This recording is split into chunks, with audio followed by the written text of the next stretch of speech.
Hey everybody, Brett from AstartesGaming here, covering the videos we've seen so far from Bannerlord at E3 2017. This is going to be the first of two videos, this one covering the Cavalry Sergeant video, the other one will be covering the Horse Archer video. So in this one what we're seeing is the player playing as a sort of like officer in a AI Lord's army. So you can see in the center of the screen there's a Lord named Dirt Hurt or something like that,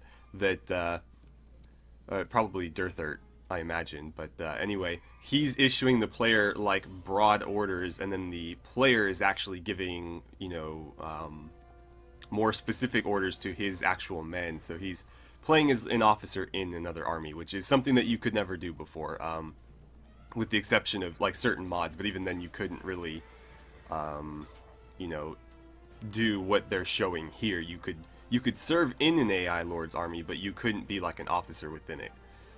So this is really cool. Another thing that that I sort of missed there, but you can see it here, is these banners that the soldiers are flying in formation. I think look really, really cool. It's something that they tried to do in Viking Conquest to far less, you know, effective success. That didn't make any sense, but it looks great here. The big banners with the physics going on and everything. I think it looks fantastic. You can see a lot of the cavalry spears have little flags on them as well, which is a really nice touch. And then I like the fact that the AI is actually issuing you commands here. I think that's really, really cool. Also, one thing that I've noticed is they look to have improved the horse physics quite a bit. So you'll notice the horses are sort of jostling around with each other when they're tightly packed. The only issue I have with that is it looks like you still sort of have that problem where when a horse basically T-bones another horse, they both, or the horse running into the other one stops dead, which probably wouldn't happen in real life. You know, one would bull through the other or would sort of like bounce off to the side, but you'll notice every time he sort of comes into contact head on with a horse, his horse will just stop dead. And that's something I think they should improve a little bit. Have them maybe bounce off one way or the other, but don't just stop them, sort of like what he did right there. But it's definitely better than Warband. It's miles better than Warband in that regard. It could just use maybe a little bit more refinement, I think. But, you know, the game's still in development, so maybe by the time it's released, that'll already be taken care of. You see him get hung up again there. Right there is a great example of him just stopping dead after he should have just brushed by the horse, because that one was actually out of the way by the time he had finished killing that guy. And then here he goes in for some hacking and slashing with that sword, and that two like chained attacks right there I think looks great. That animation where he follows one swing up with another, and they've actually chained that animation. That's a really nice touch. Here it looks like the AI is telling him to press the attack, and so he's going to go after this guy. And at this particular part of the video, I noticed that the terrain actually looked really, really great. It was a little bit, you know, difficult to pay attention to it before, but when it was just him going after the one guy, it was a little bit more obvious. It looks really good. And then, let's see. Their armor doesn't, I mean, I don't know what the relative stats of these items are, but this spear that he's wielding seems to be dropping people in heavy armor pretty easily. So that's something I would like to see. I mean, that could be modded, but I would like to see heavy armor actually count for something.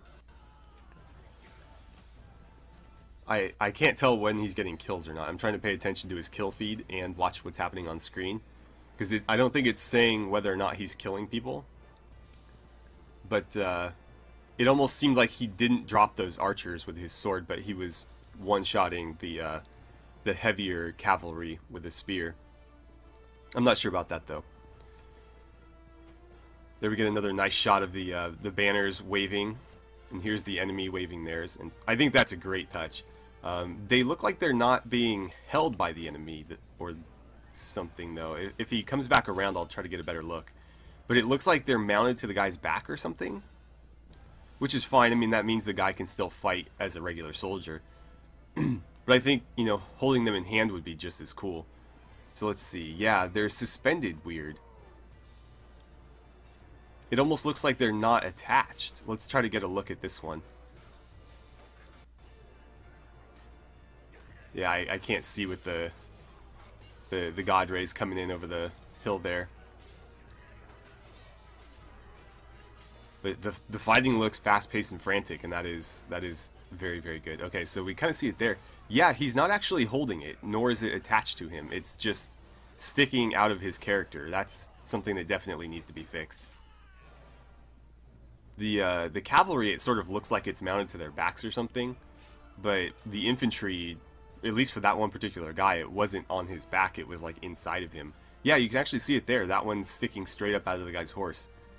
So that's something that definitely needs to be fixed. Unless those are supposed to be like UI elements and not really there, but they look like they're really there, so I think they should probably fix that. Let's see here. Anything new or special? We get some nice looks at the new armors and equipment. You can see the layering system sort of at work here with the gauntlets or bracers that he's got on over that like mail surcoat.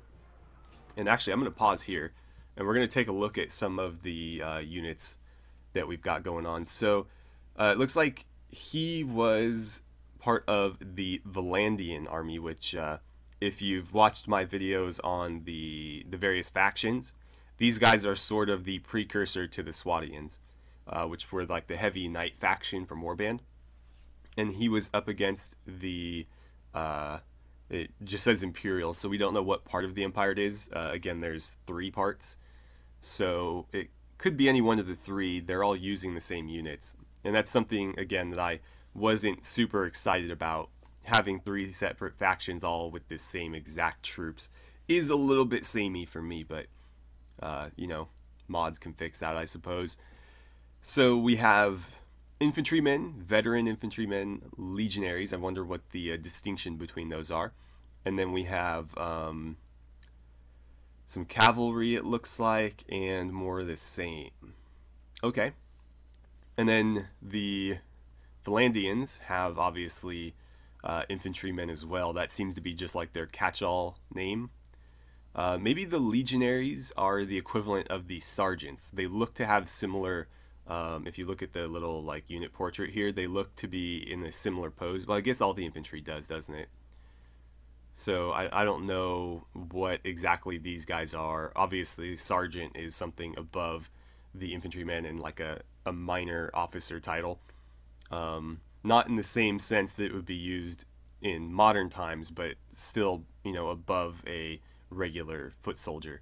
And then we have a bunch of crossbows, and these sharpshooters look to be using a bow, not a crossbow.